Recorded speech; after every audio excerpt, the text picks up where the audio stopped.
नमस्कार दोस्तों, आज हम Insta360 1x2 के बारे में बात करेंगे। ये एक 5.7K का 360 कैमरा है। स्टेडी कैम मोड में सिंगल लेंस से स्टेबल फुटेज कैप्चर होती है। ये फुटेज MP4 में होती है और इसकी मैक्सिमम रेजोल्यूशन 1440p होती है। 360 कैम मोड में डुअल लेंस से 5.7K की फुटेज कैप्चर होती है। 1x2 की स्टेबलाइजेशन काफ़ी बढ़िया है। इसे फ्लो स्टेट स्टेबलाइजेशन कहा जाता है। 1x के टाइम में ये बेस्ट इन क्लास थी, लेकिन अब GoPro की स्टेबलाइजेशन भी काफ़ी इम्प्रूव हो गई है।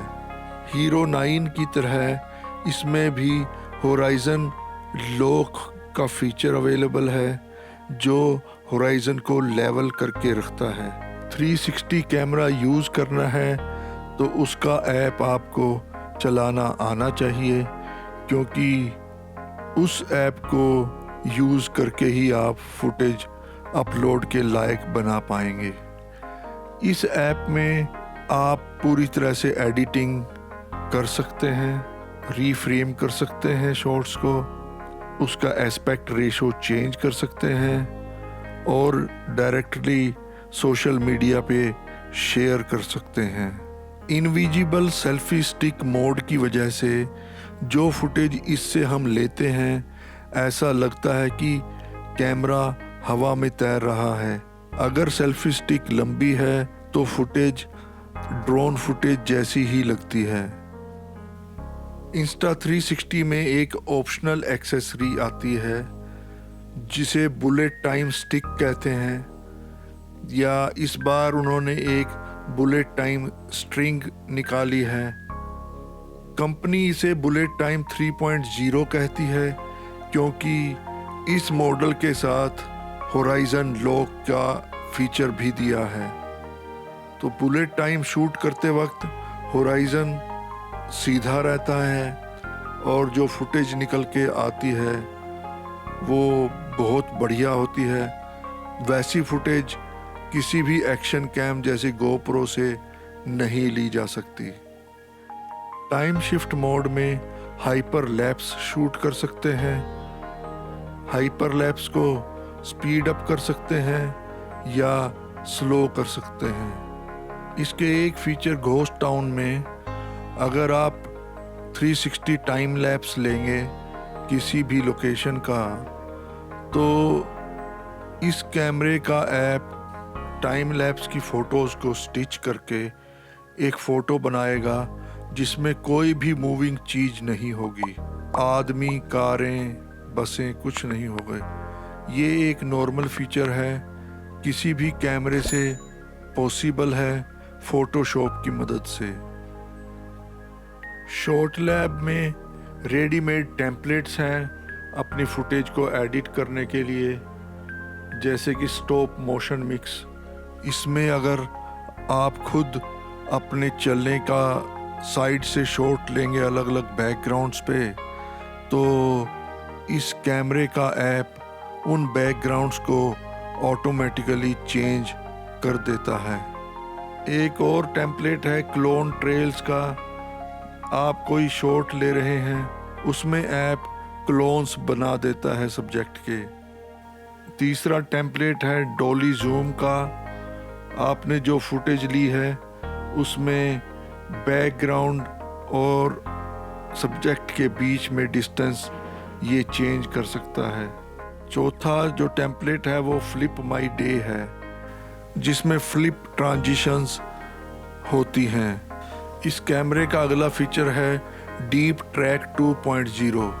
इसमें आप किसी भी सब्जेक्ट को या किसी भी चीज़ को आप अगर ट्रैक करेंगे तो कैमरा उसको सेंटर में बनाए रखता है और पोस्ट प्रोसेसिंग के दौरान रीफ्रेम करने की ज़रूरत नहीं पड़ेगी फुटेज को। पोस्ट प्रोसेसिंग के दौरान एक फ्रीज फ्रेम की ऑप्शन है जो आप यूज़ कर सकते हैं और फुटेज को रीफ्रेम कर सकते हैं। ये केवल 360 कैमरा में ही पॉसिबल है, लेकिन किसी भी 360 कैमरा से ये हो सकता है। FPV ड्रोन की तरह हम सेल्फी स्टिक की मदद से फ्लाई थ्रू फुटेज ले सकते हैं। ये फ्लाई थ्रू फुटेज किसी भी छोटी ओपनिंग, खिड़की, रेलिंग या गाड़ी के अंदर से ले सकते हैं।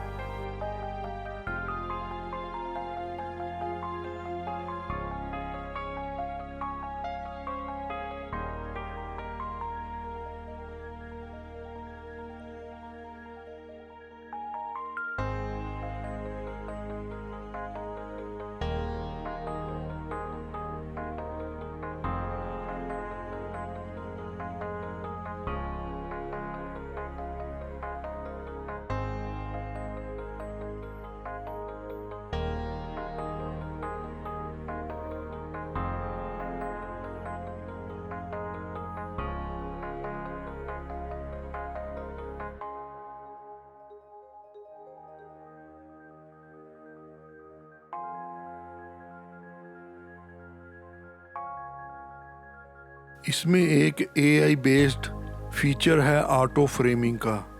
ऑटो फ्रेम 360 फुटेज को रीफ्रेम करता है बेस्ट एंगल्स के हिसाब से। 1x2 HDR फोटो और वीडियो को भी सपोर्ट करता है। प्योर शॉट लो लाइट फोटोग्राफ्स के लिए डायनामिक रेंज इम्प्रूव कर देता है। मल्टी व्यू में दोनों कैमरों का अलग अलग व्यू हम ले सकते हैं। एक्वा विजन की मदद से हम अंडर वाटर फुटेज में जो ग्रीन टिंट होती है उसे हटाकर फुटेज को बढ़िया बना सकते हैं। 1x2 के 4 माइक स्टीरियोफोनिक या 360 सराउंड साउंड कैप्चर करने में कैपेबल हैं। 1x2 की बैटरी 1630 mAh की है। 1x की बैटरी 1050 mAh की थी। इस बड़ी बैटरी की वजह से 55% एक्स्ट्रा पावर हमें मिलती है। 1x2 को एप्पल वॉच से भी कंट्रोल किया जा सकता है। GPS डाटा रिकॉर्ड कर सकते हैं और स्पीड और डिस्टेंस ओवरले कर सकते हैं वीडियो पे। एयरपोड्स को हम वायरलेसली ऑडियो रिकॉर्ड करने के लिए यूज़ कर सकते हैं और अपने शॉट्स को वॉइस कंट्रोल से कंट्रोल कर सकते हैं। Lens guard, bullet time code, bullet time tripod handle, mic adapter और प्रीमियम लेंस गार्ड इसकी ज़रूरी एक्सेसरीज हो सकती हैं। GPS एनेबल्ड रिमोट और एप्पल वॉच की मदद से आप अपनी जर्नी को मैप कर सकते हैं और अपने वीडियो को डिफरेंट इंफॉर्मेशंस से ओवरले कर सकते हैं। 1x2 से आप 360 में लाइव जा सकते हैं और आपकी ऑडियंस सभी डायरेक्शन में वीडियो को एंजॉय कर सकती है, रियल टाइम में रीफ्रेम कर सकती है, रीफ्रेम लाइव की मदद से। इंस्टा पैनो फीचर से सिंगल क्लिक में हम अल्ट्रा वाइड पैनोरमास ले सकते हैं। इसमें कैमरा को मूवमेंट देने की ज़रूरत नहीं है, ये पहले ही दोनों लेंसेज की मदद से अल्ट्रा वाइड व्यू कैप्चर करता है। 1x से ऑटो में ही शूट कर सकते थे। अगर मैनुअल में शूट करना होता था तो इसे फ़ोन से कनेक्ट करना पड़ता था।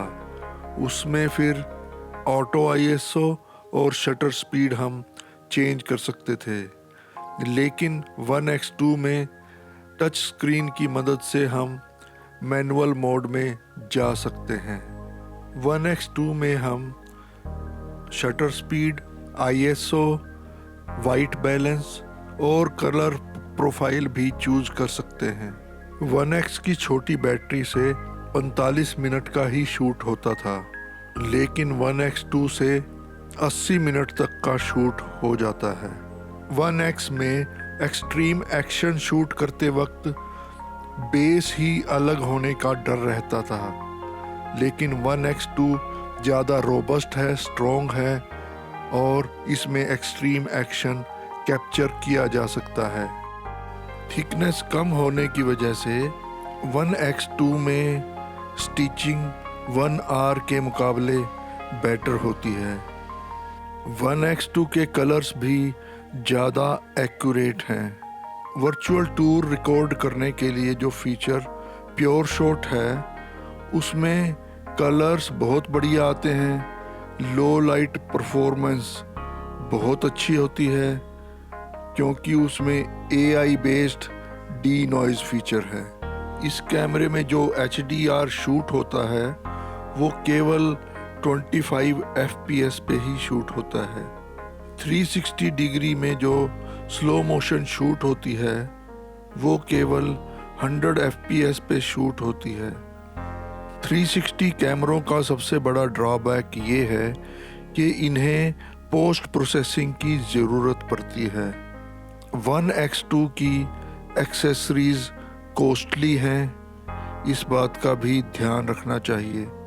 2 मिनट की 5.7K 360 फाइल 1 GB की बन जाती है। तो ये था Insta360 1X2 का रिव्यू। उम्मीद करता हूँ आप लोगों को पसंद आया होगा। धन्यवाद।